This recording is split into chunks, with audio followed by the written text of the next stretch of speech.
কোনো কোনো দিন উনুন জ্বলে, আবার কোনো কোনো দিন জ্বলে না। দুবেলা আমি তোমাকে পেট ভরে খাওয়াতেও পারি না। তো কি হয়েছে, আমি তোমার সাথে অনেক হ্যাপি আছি। বোন, ভাই তুমি আমাদের বাড়িতে এসছো, আমার তো বিশ্বাসই হচ্ছে না। এসো এসো বসো।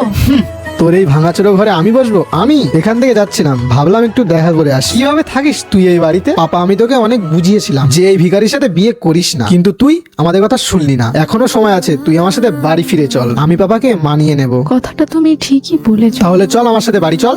ভাইয়া আমি জানি আমি ওখানে গেলে অনেক আরামে থাকবো, কিন্তু একজন নেককার স্ত্রীর আসল সুখ তার শ্বশুর বাড়িতে, হোক না সেটা ভাঙাচুরো কুড়ে ঘর। বড় হতভাগী সেসব মহিলারা যারা দুনিয়ার সুখ শান্তির জন্য নিজের স্বামীর ঘরটাই ছেড়ে দেয়। যদি আমি সারা জীবন ওই বিলাসবহুল বাড়িতে নিজের জীবনও কাটিয়ে দিই, তবু ওই বাড়ি কোনোদিন আমার নিজের হবে না। এই ঘর যেমনই হোক না কেন, এটা আমার নিজের ঘর, আর এতে আমি অনেক সন্তুষ্ট। আজ তুমি প্রমাণ করলে যদি স্বামী গরিব হয় তাহলে স্বামী স্ত্রীর সম্পর্ক আরো ঘনিষ্ঠ হয়। স্ত্রী হলে এমনই হওয়া উচিত।